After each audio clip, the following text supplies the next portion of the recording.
10 बजे की बड़ी खबर और बड़ी बहस आपको दिखाएंगे, लेकिन उससे पहले 3 बड़ी खबरें आपको बता दें जिस पर हमारी नजर है। भागवत का शक्ति संदेश। संघ प्रमुख ने विजयदशमी पर अपने संबोधन में समाज को बदलने वाला भाषण दिया है और देश के शत्रुओं को स्पष्ट संदेश भी दिया है। वहीं रक्षा मंत्री राजनाथ सिंह सिक्किम में मौजूद हैं, जवानों के साथ दशहरा मना रहे हैं। शस्त्र पूजा उन्होंने की। राजनाथ सिंह ने शस्त्र पूजा की। पीएम मोदी अब मन की बात करने वाले हैं। अब से करीब 1 घंटे बाद पीएम मोदी मन की बात करेंगे, लेकिन उससे पहले बात करते हैं 10 बजे की बड़ी बहस की। विजयदशमी पर संघ प्रमुख मोहन भागवत ने ऐतिहासिक भाषण दिया। हर मुद्दे पर बेबाकी से मोहन भागवत खुल करके बोले और देश के अंदर और सरहद के उस पार दोनों शत्रुओं को संदेश दिया। 370 से लेकर के राम मंदिर तक और चीन को भारत के जवाब पर मोहन भागवत ने अपनी बात रखी। वहीं हिंदुत्व से लेकर के कोरोना काल तक हर मुद्दे पर उन्होंने बात की। कश्मीर में 370 को लेकर के गुपकार गैंग की क्या सोच है, तिरंगे को लेकर के क्या सोच है, यह भी आपको पता है। और इसलिए हम 10 बजे की बड़ी बहस में इन बातों को शामिल कर रहे हैं कि भागवत के शक्ति संदेश से संघ का दर्शन भी क्या इन सब लोगों को पता लग गया है।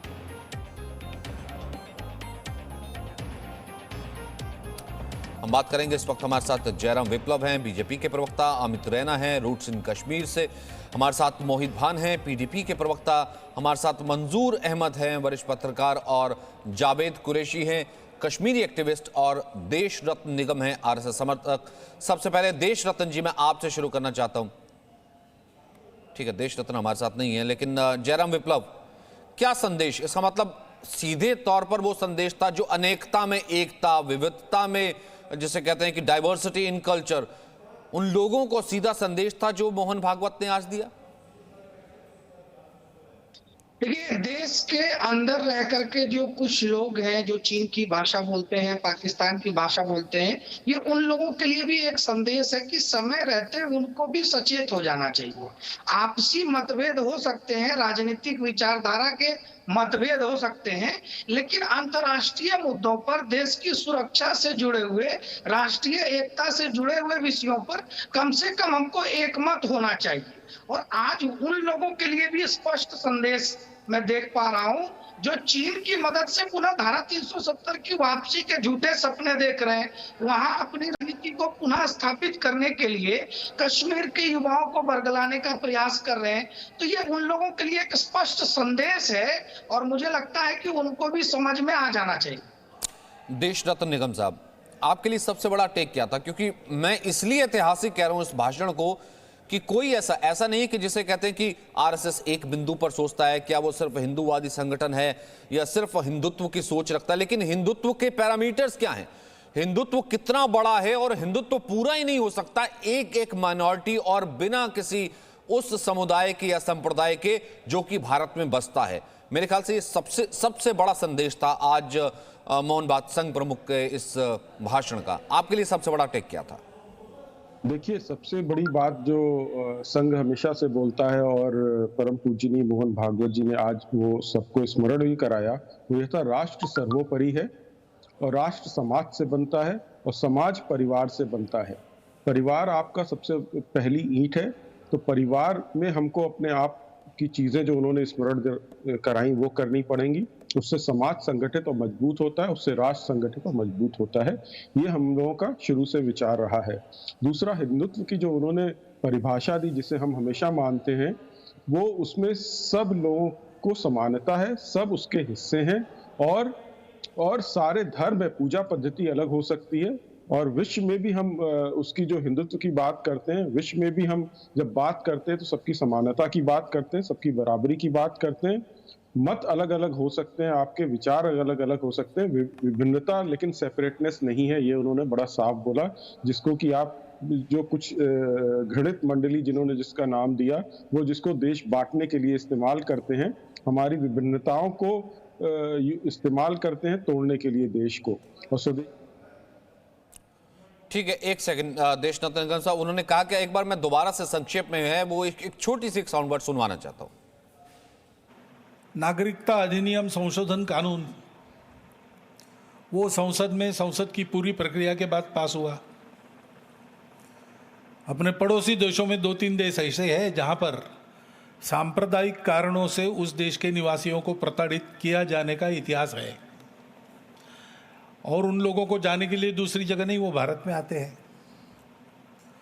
तो वहां से विस्थापित पीड़ित होकर आते हैं, यहां पर वो जल्दी बच जाए, ठीक से बच जाए, इसलिए उस अधिनियम में कुछ संशोधन करने का वो प्रावधान था।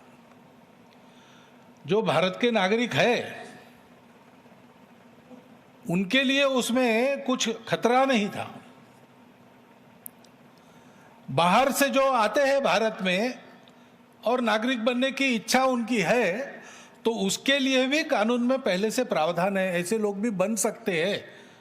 वो पूरी प्रक्रिया करने के बाद, वो प्रक्रिया वैसी की वैसी है, उसमें कोई बदल नहीं है। परंतु अब कानून का विरोध भी करने वाले लोग थे, राजनीति में तो चलता ही है।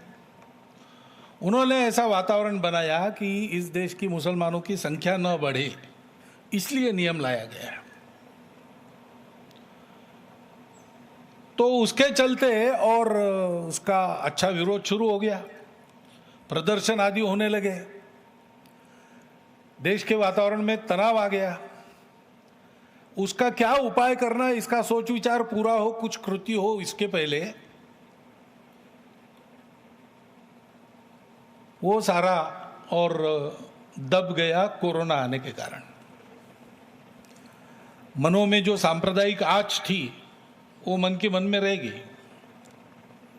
उसका उपाय होने के पहले ही कोरोना की परिस्थिति आ गई। पिछले मार्च महीने के बाद लॉकडाउन शुरू हुआ, उसके बाद बहुत सारे विषय चर्चा में थे दुनिया के, देश के, लेकिन वो सारे दब गए और उनकी चर्चा का स्थान इस महामारी की चर्चा ने ले लिया। अपने देश में भी घटनाक्रम समाज की और माध्यमों की चर्चा की दृष्टि से या हमारे अपने चिंतन के लिए भी कोई कम रोचक नहीं रहा है। विजयादशमी के पहले ही 370 प्रभावहीन हो गया, संसद में उसकी पूरी प्रक्रिया हुई। बाद में विजयादशमी के बाद 9 नवंबर को सुप्रीम कोर्ट का असंदिग्ध निर्णय राम जन्मभूमि के बारे में आया और एक इतिहास बना।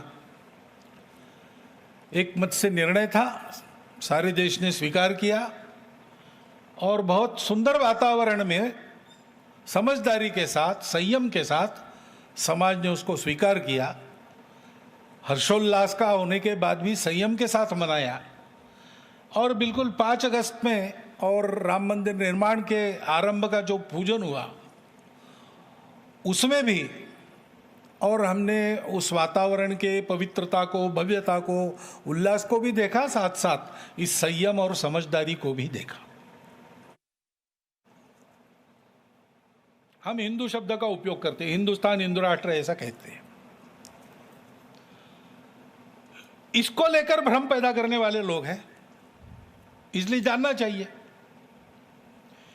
हिंदुत्व एक ऐसा शब्द है जिसके अर्थ को पूजा से जोड़कर संकुचित किया गया है, लेकिन संघ की भाषा में उस केवल पूजा खान पान तक मर्यादित संकुचित अर्थ में उसका प्रयोग नहीं होता। वास्तविकता में और हमारी मान्यता में वह शब्द अपने देश की पहचान को, अध्यात्म आधारित उसकी परंपरा के सनातन सातत्य तथा समस्त मूल्य संपदा के साथ अभिव्यक्ति देने वाला एकमात्र शब्द है। इसलिए संघ मानता है कि यह जो शब्द है हिंदू, भारतवर्ष को अपना मानने वाले, उसके संस्कृति के वैश्विक और सार्वकालिक मूल्यों को आचरण में उतारना चाहने वाले तथा यशस्वी रूप में ऐसा करके दिखाने वाली उसकी पूर्वज परंपरा का गौरव मन में रखने वाले सभी 130 करोड़ समाज के बंधुओं को लागू होता है। हम ऐसा मानते हैं। अपने यहाँ प्रजातंत्र है, इसलिए अनेक दल है। दल है तो विरोध है। सत्ता में जो है वो सत्ता से बाहर हो और हमको वो सत्ता मिले, ऐसी महत्वाकांक्षा रखना ये प्रजातंत्र की एक विशेषता है। यानी वो चलता है प्रजातंत्र में, उसमें कोई दिक्कत नहीं है। सत्ता का खेल है, तो सत्ता के बाहर है वो प्रयास करते हैं कि अभी नहीं तो कम से कम अगले चुनाव में तख्ता बदल जाए और हम बैठे जहां वो बैठे, उसके लिए चाले चलते हैं, चलता है। परंतु इसमें भी एक विवेक है ना, हम एक देश के लोग हैं, हमारी आपस में स्पर्धा हो सकती है, हमारा आपस में युद्ध नहीं हो सकता। चुनाव ये कोई दुश्मनों की लड़ाई नहीं है, चुनाव एक स्पर्धा है। स्पर्धा स्वस्थ होनी चाहिए, स्वस्थ हो, स्वस्थता पूर्वक चले, उसमें दिक्कत नहीं। लेकिन अगर हमारे इन दांव पेचों के कारण समाज में विभाजन पैदा होता है, दूरियां बढ़ती है, समाज के दो वर्गों में कटुता पैदा होती है, तो ये ठीक नहीं है, ये राजनीति नहीं है। और ऐसी परिस्थितियों का लाभ लेकर भारत को दुर्बल बनाने के लिए, खंडित रखने के लिए, भारत के समाज को विभाजित, मनमुटाव भरा, भेदों से जर्जर समाज बनाने के लिए उत्सुक ऐसी शक्तियां है, दुनिया में भी है, भारत में भी है, भारत में उनके हस्तक भी है। तमाम मेहमान हमारे साथ मौजूद हैं। सबसे पहले मैं आपके पास आना चाहता हूं मोहित भान। मुझे नहीं लगता कि किसी तरीके की आप कोई कंफ्यूजन रही होगी मोहित भान, कि भारत और जो हिंदुत्व है वो एक व्यक्ति से लेकर के एक माइनॉरिटी के अंतिम व्यक्ति तक, जब तक वो समाहित नहीं होता है तब तक वो पूरा नहीं है। और जो कम से कम भारत में रह करके, अनेकता में एकता में रह करके अगर भारत विरोधी बात करेगा, उसकी भी कोई जगह नहीं। ये तो आप भी मानेंगे ना सर, तभी हम एक हैं। देखिए, जैसा कि आज भागवत साहब ने अपने दशहरे के भाषण में कहा, इनकी कथनी में और करनी में बहुत अंतर है। आज दशहरा के भाषण में तो ऐसी बड़ी बड़ी बातें करके इन्होंने सब धर्मों के लोगों की बात की और एकता की बात की, लेकिन इसी एकता को तोड़ने का काम जो आरएसएस और बीजेपी है वो कश्मीर से लेकर कन्याकुमारी तक कर रही है। कहीं पे हिंदू मुसलमान के नाम पे, कहीं दलित ब्राह्मण के नाम पे, और कहीं हिंदू और सिख के नाम पे, कहीं तमिल और नॉन तमिल के नाम पे। सो ये जो अखंडता में एकता की बात है, ये सिर्फ इनकी कथनी में है, करनी में नहीं है। जब तक कि आरएसएस और बीजेपी इस कथनी को करनी में नहीं बदल देती है, तब तक इस देश का जो सॉफ्ट पावर इस देश को माना जाता है, ग्लोबली रिकॉग्नाइज किया जाता है, वो सॉफ्ट पावर ये वापस नहीं बन सकता है। It will be seen as a non secular and undemocratic country. So मेरी तो यही गुजारिश रहेगी भागवत साहब से भी और बीजेपी के भी तमाम लोगों से, कि जो हमारी अखंडता में एकता वाली बात है, ये जो हमारी डिविसिवनेस के अंदर यूनिटी की बात है, इसके ऊपर हम हमारा फोकस करें और वापस से हम इसको शुरू करें। आप देखिए, जो हमारी अखंडता में एकता थी वो यही थी कि हमारे जो अलग अलग स्टेट्स हैं, कई स्टेट्स हैं जे&के के अंदर, इंडिया के अंदर, जिनके कुछ स्पेशल स्टेटसेस है, जो हम जे&के को एक्सेशन के थ्रू आया, हैदराबाद को कहीं मिला, सिक्किम नॉर्थ ईस्ट में कुछ मिला है। नागा अकॉर्ड के ऊपर बीजेपी बात कर रही है, जहां पे वो अलग कॉन्स्टिट्यूशन, अलग flag, constitution with in constitution, sovereignty की बात कर रही है। वो जब नागा अकॉर्ड के ऊपर उनको किसी चीज में इशू नहीं है, नागा अकॉर्ड के ऊपर वो हर एक वहां बोडो मिलिटेंट से बात करते हैं, वहां अफगानिस्तान के अंदर जाके वो तालिबान से बात करते हैं। जब ये कश्मीर के ऊपर बात आ जाती है तो कश्मीर को वो एक ऐसा जो देश में रह करके देश का झंडा उठाने के लिए तैयार नहीं है। एक शब्द उनके लिए भी बोल दीजिए जो देश में रह करके कहते हैं कि हम चाइना से हाथ मिला लेंगे। जावेद कुरैशी साहब की असल में कथनी और करनी में फर्क किन कश्मीरियों में है, कथनी और करनी में फर्क किन भारतीयों में है? वो लोग जो देश के भीतर रह करके देश से बगावत करने की बात करते हैं, कश्मीर का और देश का झंडा तक ना उठाने की बात करते हैं, या फिर वो चंद ऐसे लोग जो कि कहते हैं कि जान दे देंगे लेकिन ऐसा कि देश के टुकड़े नहीं होने देंगे। एक सेकंड सर, जावेद कुरैशी भी वहीं उसी कश्मीर से आते हैं ना जिस कश्मीर की कथनी और करनी की बात आप कह रहे थे कि संघ कहता कुछ और है, करता कुछ और है। किस कथनी और करनी में फर्क है जावेद कुरैशी, जरा आप बताइए। वो संदेश तो आपने भी दिया ना उन लोगों को जो कि कहते हैं कि झंडा उठाने वाला कोई नहीं मिलेगा, मैं किसी और झंडे को उठाऊंगी नहीं कश्मीर के अलावा। जावेद कुरैशी। जावेद साहब ने फर्जी में कल यहाँ पे जावेद कुरैशी साहब, मैं मुझे बात करने दे। बोलिए कुरैशी साहब, आप बोलिए, मोहितबान उसके बाद आप बोलिए। ये एक्चुअली क्या है, इनकी साख्त यहाँ पे कश्मीर में ख़त्म हुई है जब से 370 ख़त्म हुआ है, क्योंकि यहाँ हर वक्त पथराव रहता था। दहशतगर्दी का बहुत बड़ा एक जाल जो 30-35 सालों से कश्मीर में चल रहा था, जब 370 ख़त्म हुआ बिल्कुल इसमें रोक लग गई। दूसरी बात मैं आपसे कहना चाहता हूँ, ये जावेद कुरैशी की ही बात नहीं है, मेरे साथ लाखों लोग खड़ा है। अब क्या होता है कश्मीर में, क्या होता है कश्मीर में, एक वो गन कल्चर माहौल में आवाज़ उठाना, और यहाँ की जो कठपुतली ये नेता हमारे बैठे हुए हैं, इन्होंने इसको हर वक्त एक अड्डा और एक दुकान चलाने की ये सियासत करते रहते हैं। मैं इनसे कहना चाहता हूँ, कश्मीर में किसी लीडर को झंडा उठाने की ज़रूरत नहीं है। यहाँ कश्मीर में ऐसे हिंदुस्तानी बैठे हैं, इस तिरंगे को दिल में रख के चल, हाथ में रख के नहीं, दिल में रख के चलते हैं। मैं तकरीबन 2006 से इनको देखते आ रहा हूँ, क्योंकि इन्होंने बहुत बेड़ा गर्क किया। ये जो कश्मीरी अवाम है, ये बिल्कुल सीधी सादी अवाम है। ये जज्बाती नहरों में इनको भड़काकर इनको हर एक तरह का वो नहरा देते हैं, जिससे हमारे जज्बातों के साथ खिलवाड़ होता है। इसी में ये कामयाब होते हैं। मुझे ये बताएं, क्या अगर हमें हिंदुस्तान से अलग होना था, क्या हम उस वक्त नहीं होते जब हमने यहाँ पे फौज बुलाई, जब हमने यहाँ से हिंदुस्तान का मदद मांगा? क्या उस वक्त इनको ये नजर नहीं आता था हमें पाकिस्तान में रहना है या हमें चीन के साथ रहना? ये असल में ये अच्छी बात आवाम को नहीं बताते हैं। तो जावेद कुरैशी, इनको ठीक है, मेरे को एक छोटा सा ब्रेक लेना है, उसके बाद मैं आपके पास वापस आऊंगा। मंजूर अहमद और अमित रैना, आपके पास वापस आऊंगा। लेकिन मुझे एक बात बताइए जावेद कुरैशी, से पहले कि मैं ब्रेक लूं, अगर आम कश्मीरी झंडा उठाता है और वो खड़े होकर के जॉब्स की लाइन में लगता है और वहां पर तरक्की आती है, अमनो चैन होता है, पिछले 1-1.5 साल से कोई घर और कोई स्कूल नहीं जलता है, तो इनको दर्द क्यों होता है? ये गुपकर कमेटी के नाम पर इकट्ठे क्यों जाते हैं? इनको क्यों लगता है चीन से हाथ मिला लेंगे भैया?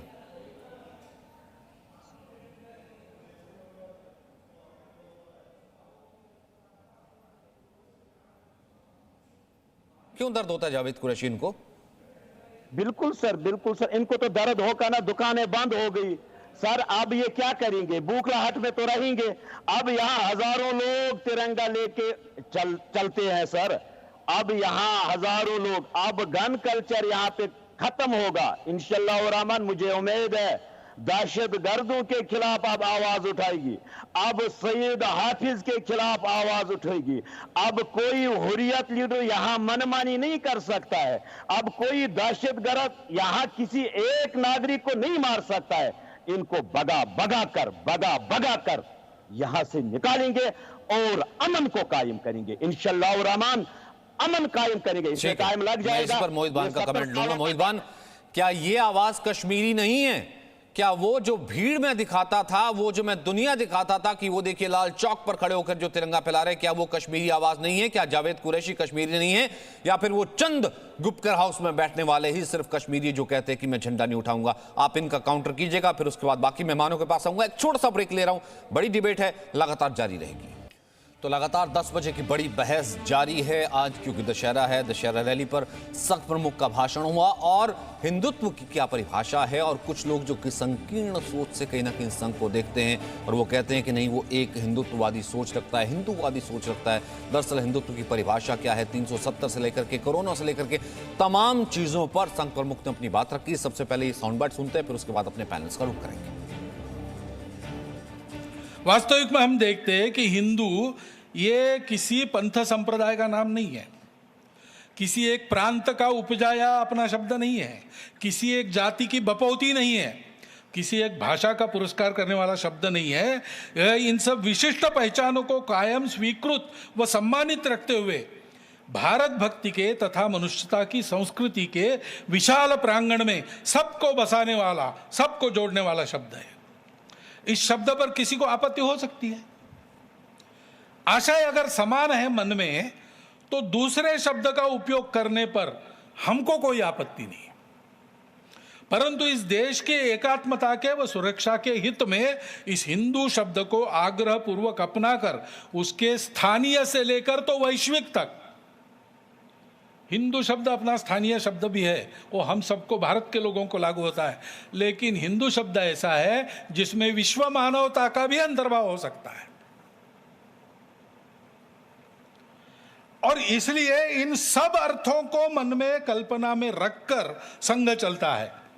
और इसलिए जब हम कहते हैं कि हिंदुस्तान हिंदू राष्ट्र है, तो इसके पीछे हमारी कोई राजनीतिक संकल्पना नहीं है, सत्ता केंद्रित संकल्पना नहीं है कि केवल हिंदू जो अपने आप को कहता है या दुनिया जिसको हिंदू मानती है उसी का रहेगा, बाकी सब बाहर, ऐसा नहीं है। अपने राष्ट्र का स्व हिंदुत्व है, हम हिंदू है यानी क्या है, यह एकमात्र बात है सारे विश्व की विविधताओं का पूर्ण स्वीकार और सम्मान। हम हिंदू शब्द का उपयोग करते हैं, हिंदुस्तान हिंदू राष्ट्र ऐसा कहते हैं। इसको लेकर भ्रम पैदा करने वाले लोग हैं। हिंदुत्व एक ऐसा शब्द है जिसके अर्थों को पूजा से जोड़कर संकुचित किया गया है, लेकिन संघ की भाषा में उस केवल पूजा खान पान तक मर्यादित संकुचित अर्थ में उसका प्रयोग नहीं होता। वास्तविकता में और हमारी मान्यता में वह शब्द अपने देश की पहचान को अध्यात्म आधारित उसकी परंपरा के सनातन सातत्य तथा समस्त मूल्य संपदा के साथ अभिव्यक्ति देने वाला एकमात्र शब्द है। इसलिए संघ मानता है कि यह जो शब्द है हिंदू, भारतवर्ष को अपना मानने वाले, उसके संस्कृति के वैश्विक और सार्वकालिक मूल्यों को आचरण में उतारना चाहने वाले तथा यशस्वी रूप में ऐसा करके दिखाने वाली उसकी पूर्वज परंपरा का गौरव मन में रखने वाले सभी 130 करोड़ समाज के बंधुओं को लागू होता है। हम ऐसा मानते हैं। नागरिकता अधिनियम संशोधन कानून वो संसद की पूरी प्रक्रिया के बाद पास हुआ। अपने पड़ोसी देशों में 2-3 देश ऐसे हैं जहां पर सांप्रदायिक कारणों से उस देश के निवासियों को प्रताड़ित किया जाने का इतिहास है, और उन लोगों को जाने के लिए दूसरी जगह नहीं, वो भारत में आते हैं। तो वहां से विस्थापित पीड़ित होकर आते हैं, यहां पर वो जल्दी बच जाए, ठीक से बच जाए, इसलिए उस अधिनियम में कुछ संशोधन करने का वो प्रावधान था। जो भारत के नागरिक है उनके लिए उसमें कुछ खतरा नहीं था। बाहर से जो आते हैं भारत में और नागरिक बनने की इच्छा उनकी है, तो उसके लिए भी कानून में पहले से प्रावधान है, ऐसे लोग भी बन सकते हैं। वो पूरी प्रक्रिया करने के बाद वो प्रक्रिया वैसी की वैसी है, उसमें कोई बदल नहीं है।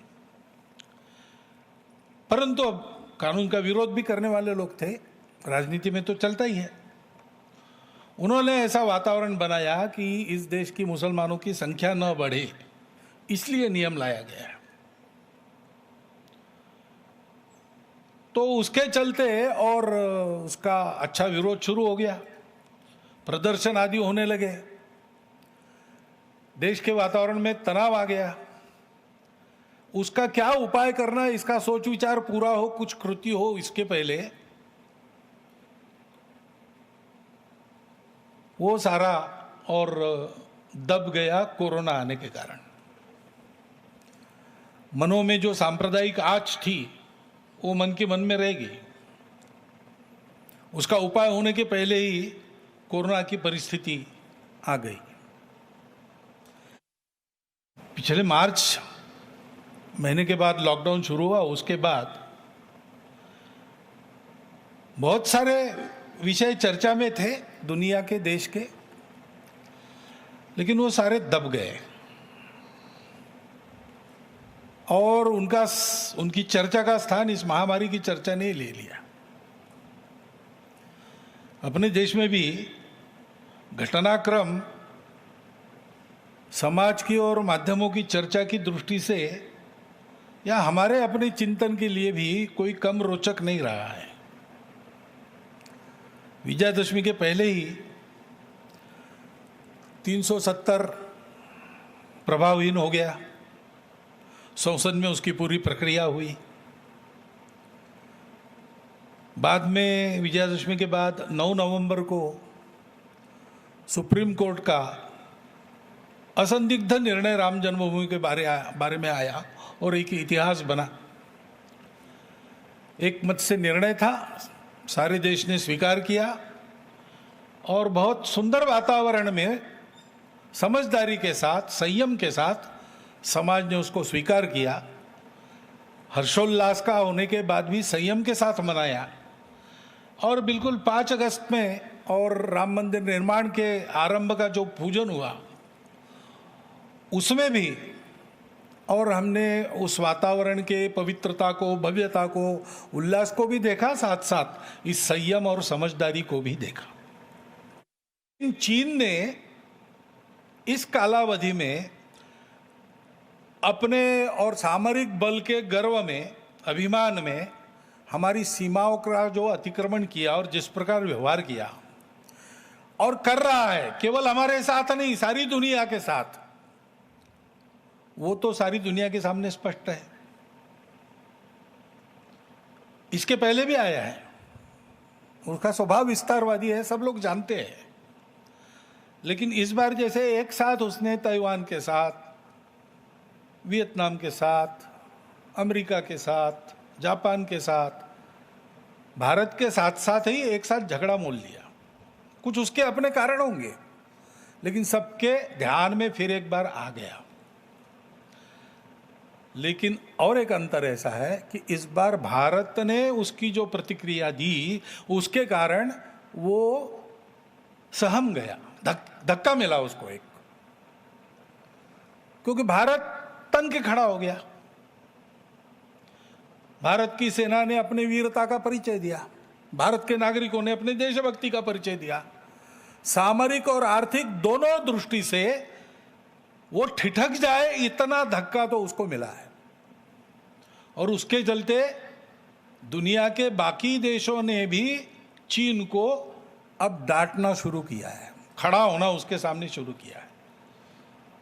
और इसलिए हमको अधिक सजग रहने की आवश्यकता है, क्योंकि ये जो नहीं सोची थी उसने ऐसी परिस्थिति उसके सामने खड़ी हो गई, उसकी प्रतिक्रिया में वो क्या करेगा पता नहीं। अपने यहाँ प्रजातंत्र है, इसलिए अनेक दल है, दल है तो विरोध है। सत्ता में जो है वो सत्ता से बाहर हो और हमको वो सत्ता मिले, ऐसी महत्वाकांक्षा रखना ये प्रजातंत्र की एक विशेषता है। यानी वो चलता है प्रजातंत्र में, उसमें कोई दिक्कत नहीं है, सत्ता का खेल है। जो सत्ता के बाहर है वो प्रयास करते हैं कि अभी नहीं तो कम से कम अगले चुनाव में तख्ता बदल जाए और हम बैठे जहां वो बैठे, उसके लिए चाले चलते हैं, चलता है।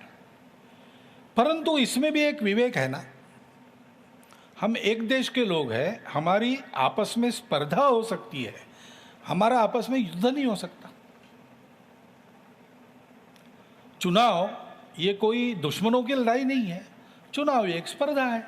स्पर्धा स्वस्थ होनी चाहिए, स्वस्थ हो, स्वस्थता पूर्वक चले, उसमें दिक्कत नहीं। लेकिन अगर हमारे इन दांव पेचों के कारण समाज में विभाजन पैदा होता है, दूरियां बढ़ती है, समाज के दो वर्गों में कटुता पैदा होती है, तो ये ठीक नहीं है, ये राजनीति नहीं है। और ऐसी परिस्थितियों का लाभ लेकर भारत को दुर्बल बनाने के लिए, खंडित रखने के लिए, भारत के समाज को विभाजित, मनमुटाव भरा, भेदों से जर्जर समाज बनाने के लिए उत्सुक ऐसी शक्तियां है, दुनिया में भी है, भारत में भी है, भारत में उनके हस्तक भी है। देश रत्न निगम साहब हमारे साथ लगातार बने हुए हैं। देश रत्न साहब, मैं लगातार इसलिए कह रहा हूं कि ये इस वक्त जिस तरह की राजनीति हो रही है, जिस तरह की खंडित राजनीति हो रही है, और हम कहते हैं कि गैर राजनीतिक सांस्कृतिक संगठन उस हिसाब से दिया गया अपने आप में एक बहुत ही इंपॉर्टेंट और बहुत ही ऐतिहासिक भाषण है। लगभग उन्होंने हर उस चीज को छुआ जिस चीज की चर्चा, जिस खंडित राजनीति की चर्चा इस वक्त होती है। जी एकदम अवश्य, आपने नब्ज पे हाथ रखा है। और जिस हिसाब से आप देखें जो राजनीति करी गई, जो चाहे नागरिकता संशोधन कानून हो, राम मंदिर हो या आर्टिकल 370 हो, जिस तरह से उन्होंने राष्ट्र का ध्यान न रखते हुए दल का ध्यान रखा, जबकि राष्ट्र सर्वोपरि होता है, और दलगत राजनीति करते करते वो कब राष्ट्र विरोध करने लगे और आपने देखा होगा चीन का साथ देने लगे, तो ये बहुत ही घृणित कार्य है। और इससे साफ पता लगता है कहीं ना कहीं कुछ कमी है इन दलों में, तो वो उनको दूर करनी पड़ेगी। ये भी एक बहुत बड़ा संदेश था। स्पर्धा करिए, समाज ना बांटिए और राष्ट्र को सर्वोपरि रखिए। और दूसरा, आपने देखा चीन के विषय में उन्होंने बड़ा साफ दो टूक बात में बताया कि चीन को जो इस बार पहली बार भारत से प्रतिक्रिया मिली, जिससे कि वो थोड़ा सा सहमा है और ठिठक गया है, जिसके कारण भारत ने आई एम सॉरी, मैं आपको बीच में रोक रहा हूं। संक्षिप्त में एक कमेंट आपसे ये भी लेना चाहूंगा कि अगर कोई भी राजनीतिक दल बिना किसी राजनीतिक चश्मे से इस भाषण को सुने, वो चाहकर कोई, मुझे नहीं लगता कि वो कोई सोच पाएगा या कोई आश्रय निकाल पाएगा। वो लोग जो कि कहते हैं Sangh is equal to BJP, BJP is equal to Sangh या बी टीम, या फिर उनके लिए काम करता है संगठन, कहीं कोई दल किसी व्यक्ति विशेष तक का नाम नहीं था।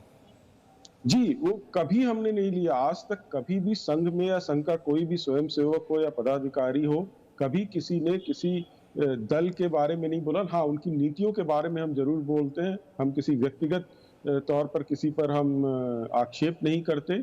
और ये सारी जो चीजें हैं, इसका भी लोगों को ध्यान रखना चाहिए। कहीं कोई त्रुटि आप नहीं निकाल सकते इस भाषण में जी। और एक जो साफ संदेश दिया है देश के लिए, वो मेरे ख्याल से इससे अच्छा संदेश नहीं दिया जा सकता। दूसरा, मैं कथनी और करनी पे बताना चाहूंगा। करनी संघ की ये रही है कि आप 47 से पहले देख ले, 47 के बाद देख ले, राष्ट्र को जोड़ना, कहीं आपदा विपदा हो सबसे पहले पहुंचना, समाज को संगठित करना, दलितों में कार्य करना, भूकंप हो तो पहुंचना, कहीं कोई पुल गिर जाए सबसे पहले पहुंचना, ये तो हमारी करनी है। और कथनी आपने आज देखी और पहले भी देखी, उसमें कोई त्रुटि नहीं है। जब कथनी में कोई त्रुटि नहीं नजर आती, आप करनी में जाते हैं। और दूसरा, मेरे ख्याल से इंटरनेशनल ऑडियंस के लिए भी बहुत सटीक भाषण था कि एक, जैसे कहते हैं कि विश्व का, मुझे तो लगता है कि सबसे बड़ा सांस्कृतिक संगठन होगा ये।